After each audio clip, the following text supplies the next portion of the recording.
একবার এক ব্যক্তি তার এক আত্মীয়ের সঙ্গে গৌতম বুদ্ধের আশ্রমে আসে আর বলে, হে বুদ্ধ, আমি একজন ব্যবসায়ী, কিন্তু এখন আমার ব্যবসা সম্পূর্ণ নষ্ট হয়ে গেছে। এখন আমি দেউলিয়া হয়ে গেছি, আর এটা হয়েছে আমার এক বন্ধুর কারণে। ওর জন্যই আমি পুরো বরবাদ হয়ে গেছি। তাই আজকে আমি ওই বন্ধুর কাছে প্রতিশোধ নিতে যাচ্ছিলাম। তখনই রাস্তায় আমার এই আত্মীয়ের সঙ্গে দেখা হয়ে গেল। ও আমাকে আপনার কাছে নিয়ে এলো। আমার আত্মীয় আমাকে বলল, আপনি নাকি সবাইকে তাদের সমস্যার সমাধান বলে দেন। আমাকেও দয়া করে এমন কিছু উপায় বলে দিন, এমন কিছু মন্ত্র বলে দিন, যাতে করে আমি আমার বন্ধুর থেকেও বেশি ধনী হতে পারি। গৌতম বুদ্ধ সব শুনে সেই ব্যক্তিটিকে বললেন, ঠিক আছে, আমি তোমাকে এমন একটা রাস্তা বলে দেব, যে রাস্তায় চললে তোমার সম্পত্তি তো কোনোদিন শেষ হবেই না, উল্টে সেটা আরও বাড়তে থাকবে। ব্যবসায়ী বলল, হে বুদ্ধ, দয়া করে আমাকে এখনই সেই রাস্তাটা বলে দিন, যাতে আমি খুব তাড়াতাড়ি আমার বন্ধুর থেকেও বেশি ধনী হতে পারি। গৌতম বুদ্ধ বললেন, রাস্তা তো আমি বলবো, কিন্তু তার আগে তোমাকে আমার কিছু কথার সঠিক উত্তর দিতে হবে। ব্যবসায়ী বলল, বলুন কি কথা? বুদ্ধ বললেন, তুমি আমাকে সত্যি করে বলো তো, তোমার ব্যবসার শুরু থেকে এখনো অবধি কী এমন ঘটনা ঘটেছে যার জন্য আজ তুমি দেউলিয়া হয়ে গেছো? তাছাড়া তোমার ব্যবসা নষ্ট হয়ে যাওয়ার পেছনে তুমি কেনই বা তোমার বন্ধুকে দায়ী করছো? কিন্তু মনে রেখো, যা বলবে সত্যি বলবে। কোনো রকমের মিথ্যে বললে কিন্তু আমার বলা রাস্তা তোমার কোনো কাজে আসবে না। এরপর সেই ব্যবসায়ী কিছুক্ষণ চুপ করে বসে রইল। তারপর সে বুদ্ধকে বলল, আমি আপনাকে শুরু থেকে এখনো অবধি যা যা ঘটেছে সব সত্যি কথা বলছি। আজ থেকে 10 বছর আগে আমি আর আমার বন্ধু দুজনে একসাথে গুরুকুলের পড়াশোনা শেষ করি। তারপর আমরা দুজনেই ঠিক করি যে আমরা ব্যবসা করব। কিন্তু আমার বন্ধুর কাছে তখন ব্যবসা করার মতো টাকা ছিল না। অন্যদিকে আমি মোটামুটি ধনী পরিবারের সন্তান ছিলাম, তাই আমি বাবার থেকে টাকা নিয়ে ব্যবসা শুরু করে দিয়েছিলাম। আমার ব্যবসা শুরু করার কিছু মাস পরে আমার বন্ধু আমার কাছে আসে আর ওর নিজের ব্যবসা শুরু করার জন্য কিছু টাকা সাহায্য চায়। আমার কাছে যেহেতু তখন টাকা ছিল, তাই আমি আমার বন্ধুকে কিছু টাকা দিয়ে সাহায্য করি। তারপর সেও ঠিক আমার পাশেই তার নিজের ব্যবসা শুরু করে। আমাদের দুজনের ব্যবসা খুব ভালোভাবেই চলতে থাকে। কিন্তু আমি লক্ষ্য করি যে আমার বন্ধু ব্যবসায় খুব তাড়াতাড়ি উন্নতি করছে। আমি প্রতিনিয়ত ওর সাথে আমার ব্যবসার তুলনা করে দেখতাম। প্রথম আমি দেখতাম যে আমার ব্যবসা ওর থেকে কিছুটা ভালো চলছে। সেটা দেখে আমার নিজের জন্য আনন্দ হতো আর ওর জন্যও আনন্দ হতো। কিন্তু 2 বছর কেটে যাওয়ার পর আমি দেখতে পেলাম যে ওর ব্যবসা আমার থেকেও ভালো চলতে শুরু করেছে, আর দেখতে দেখতে ও আমার থেকেও বেশি ধনবান হয়ে উঠছে। আমি নিজেকে ওর সাথে তুলনা করা থেকে আটকাতে চাইতাম, কিন্তু আমি কিছুতেই নিজেকে আটকাতে পারতাম না। ও যখন আমাকে অতিক্রম করে আমার থেকে বেশি ধনবান হতে লাগলো, তখন আমার নিজের ব্যবসার জন্য আর কোনো আনন্দ হতো না, সাথে সাথে ওর ব্যবসার জন্যও আর কোনো আনন্দ হতো না। আমার সম্পূর্ণ সময় শুধুমাত্র দুজনের সম্পত্তি আর ব্যবসায় হওয়া লাভ লোকসানের তুলনা করেই কাটতে লাগলো। ধীরে ধীরে আমার মনের সমস্ত খুশি হারিয়ে গেল। বাড়িতে ঝগড়াঝাটি হতে শুরু করলো। আমার মনে হতে লাগলো, কেন যে ওকে আমি টাকাটা দিয়ে সাহায্য করতে গিয়েছিলাম কে জানে। আজকেও আমার থেকে টাকা ধার নিয়ে ব্যবসা করলো আর আমার থেকেও বেশি ধনী হয়ে উঠল। এইসব ভেবে আমি আর থাকতে পারলাম না। আমি ওর ব্যবসার লোকসান করতে গিয়ে কম দামে জিনিস বিক্রি করতে শুরু করলাম, ধার দিতে শুরু করলাম, যার ফলে আমার বিক্রি বাড়তে লাগলো আর ওর বিক্রি কমতে লাগলো। কিন্তু কয়েক মাস পরে আমি দেখলাম যে ওর থেকে আমার ব্যবসায় বেশি লোকসান হয়ে গেছে। এরপর আস্তে আস্তে আমার লোকসান আরও বাড়তে লাগলো আর আমার ব্যবসা আরও ছোট হতে লাগলো। ধীরে ধীরে আমাকে সব সম্পত্তি বিক্রি করে দিতে হলো আর আমি দেউলিয়া হয়ে গেলাম। আমার সম্পূর্ণ ব্যবসা নষ্ট হয়ে গেল। এখন আমার সম্পূর্ণ পরিবার রাস্তায় এসে দাঁড়িয়েছে। গৌতম বুদ্ধ সব শুনে তাকে বললেন, আচ্ছা, তোমার কি মনে হয়, তুমি তোমার বন্ধুর সঙ্গে যা যা করেছো সেগুলো ঠিক করেছো? ব্যক্তিটি বলল, আমি ওর ব্যবসা শুরু করার সময় ওকে টাকা দিয়েছিলাম। আমার পয়সায় আজকে ও ব্যবসা দাঁড় করিয়েছে। এখানে আমি কি ভুল করলাম? ভুল তো ও করেছে। আমার টাকায় ব্যবসা শুরু করে আজকে ও এত বড় লোক হয়েছে। কিন্তু যখন ও দেখল যে আমার ব্যবসা ধীরে ধীরে ছোট হয়ে যাচ্ছে, কই ও তো আমার পাশে এসে দাঁড়ায়নি, ও তো আমাকে সাহায্য করতে আসেনি। বুদ্ধ বললেন, তোমার বন্ধু যখন ব্যবসায় উন্নতি করেছিল তখন তুমি কি ব্যবসায় উন্নতি করনি? ব্যবসায়ী বলল, আমিও ব্যবসায় উন্নতি করেছিলাম, কিন্তু ওর মতো অত নয়। বুদ্ধ বললেন, তোমার কাছে কিসের অভাব ছিল যার জন্য তোমার উন্নতি ঠিকঠাক হচ্ছিল না? তোমার কি মনে হয়?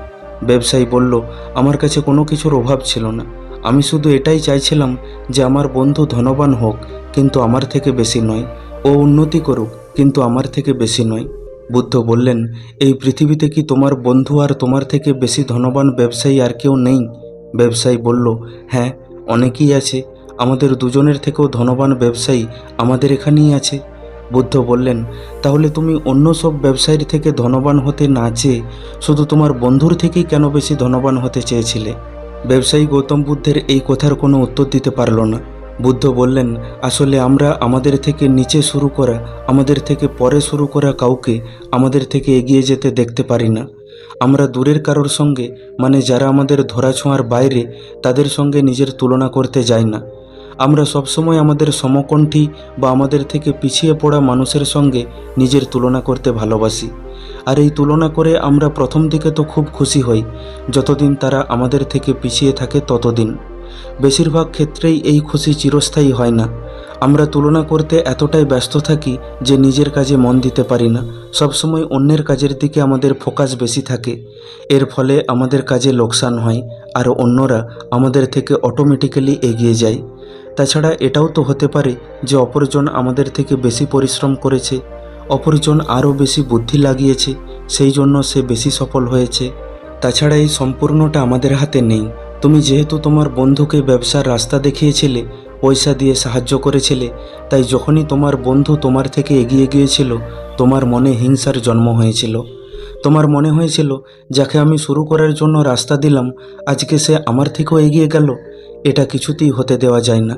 আমাকে এমন কিছু করতে হবে যাতে ও আবার আগের জায়গায় ফিরে আসে আর আবার আমার কাছে সাহায্য চায়। এই সব ভেবে ওর লোকসানের জন্য তুমি নিজের ব্যবসাকেই শুলিতে চড়িয়ে দিলে। আর তোমার ক্রোধ সেই সময় আরও বেড়ে গেল যখন তুমি দেখলে যাকে তুমি এতদিন সাহায্য করেছিলে সে আজকে তোমাকে কোনো সাহায্য করছে না। আর এরপর তুমি একটা একটা করে ভুল সিদ্ধান্ত নিতে থাকলে আর ধীরে ধীরে সব নষ্ট করে ফেললে। আচ্ছা, তোমার কি মনে হয় এই সব কিছুর শুরুটা কোথা থেকে হয়েছিল? আমি বলছি, এই সব কিছুর শুরু হয়েছিল তোমার নিজের সাথে ওর তুলনা করা থেকে।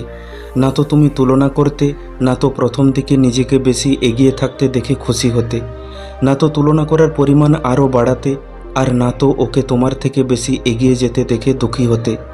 না তো ওকে এগিয়ে যেতে দেখে দুঃখী হতে, আর না তো তোমার মনে হিংসা জাগতো। না তো তোমার মনে হিংসা জাগতো, না তো তুমি ভুল সিদ্ধান্ত নিতে। আজ যদি ওর লোকসান করানোর জন্য ভুল সিদ্ধান্তগুলো না নিয়ে তুমি নিজের ব্যবসায় ধ্যান দিতে, আজকে তোমার এই অবস্থা হতো না। এই সব শুনে ব্যবসায়ী নিজের ভুল বুঝতে পারল। সে বুদ্ধকে বলল, হে বুদ্ধ, আমি নিজের ভুল বুঝতে পেরেছি, কিন্তু এই মুহূর্তে আমি একদম অসহায় হয়ে পড়েছি।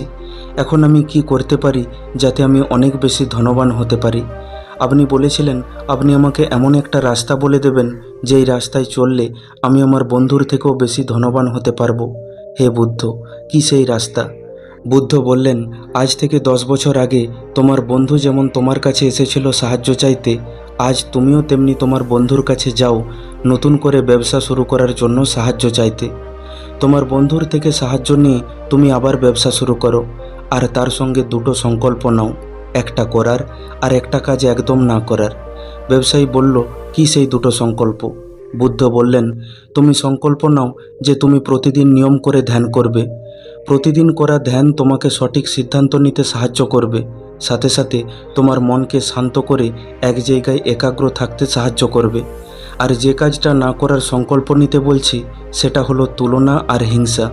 তুমি সংকল্প নাও যে এবার থেকে তুমি আর কারোর সাথে নিজেকে তুলনা করবে না, হিংসা করবে না। হিংসা ও তুলনা করার কি ভয়ঙ্কর পরিণতি হতে পারে সেটা তুমি আশা করি বুঝে গেছো। তারপর সেই ব্যবসায়ী ফিরে গিয়ে গৌতম বুদ্ধ যেমনটা বলেছিলেন তেমনটাই করলো। সে তার বন্ধুর কাছে গিয়ে সাহায্য চাইল, আর বন্ধুর সাহায্য করা টাকা দিয়ে ব্যবসা শুরু করলো। 1 বছর পরে আবার সে বুদ্ধের কাছে এলো, আর বুদ্ধের সামনে কাঁদতে কাঁদতে বলল, হে বুদ্ধ, আপনার বলা রাস্তায় চলে আজকে আমি অনেক ধনবান। বুদ্ধ বললেন, তুমি কি এখন তোমার বন্ধুর থেকেও বেশি ধনবান হয়ে গেছো? ব্যবসায়ী বলে, না, আমি আমার বন্ধুর থেকে বেশি ধনবান হইনি ঠিকই, কিন্তু আমি এতটা রোজগার করে ফেলি যা দিয়ে আমি আমার পরিবারকে ভালো মতো চালাতে পারি। আসল ধনবান তো আমি হয়েছি অন্য দিক দিয়ে। আমি এখন আর নিজেকে কারো সাথে তুলনা করি না, আর আমি প্রতিদিন নিয়ম করে ধ্যান করি। এই দুটো কাজ করার ফলে এখন আমার মন শান্ত থাকে, আমার মনে এখন শুধু খুশিই থাকে। এই 1 বছরে আমি যতটা খুশি থাকতে পেরেছি, এর আগে ওর সাথে নিজেকে তুলনা করে কোনোদিন এতটা খুশি থাকতে পারিনি। আমি এখন নিজের ব্যবসাটা খুব মন দিয়ে করি, নিজের পরিবারকেও সময় দিই। আর হ্যাঁ, সবথেকে বড় পাওয়া, রাতে আমি শান্তির ঘুম ঘুমাতে পারি। বন্ধু, গৌতম বুদ্ধের এই ছোট্ট গল্পটার মাধ্যমে আমরা একটা জিনিস খুব ভালোভাবে বুঝতে পারলাম, সেটা হলো অন্যের সঙ্গে নিজেকে কম্পেয়ার করা শুধুমাত্র আমাদের ক্ষতিই এনে দেয়। প্রত্যেকের কর্ম আলাদা, প্রত্যেকের ট্যালেন্ট আলাদা এবং প্রত্যেকের লক্ষ্যও আলাদা। আমরা প্রত্যেকেই ইউনিক, তাই তুলনা করে কোনো লাভ নেই। এতে করে আমাদের নিজেদেরই পড়া বা কাজ নষ্ট হয়। উন্নতি কেবল নিজের কাজে ফোকাস করে আনা সম্ভব, অন্যের সাথে নিজেকে তুলনা করে নয়। বন্ধু, আশা করি ভিডিওটি থেকে আপনি কিছু শিখতে পারলেন। ভিডিওটি কেমন লাগলো কমেন্ট করে অবশ্যই জানান। ভালো লাগলে লাইক করে দিন আর আপনজনের সাথে শেয়ার করে নিন। প্রতিনিয়ত এই রকম শিক্ষামূলক ভিডিও পেতে এখনই আমাদের চ্যানেলটিকে সাবস্ক্রাইব করে পাশে থাকা বেল আইকনটিকে দাবিয়ে দিন। খুব তাড়াতাড়ি ফিরে আসব অন্য একটি ভিডিও নিয়ে। ভালো থাকবেন। ধন্যবাদ।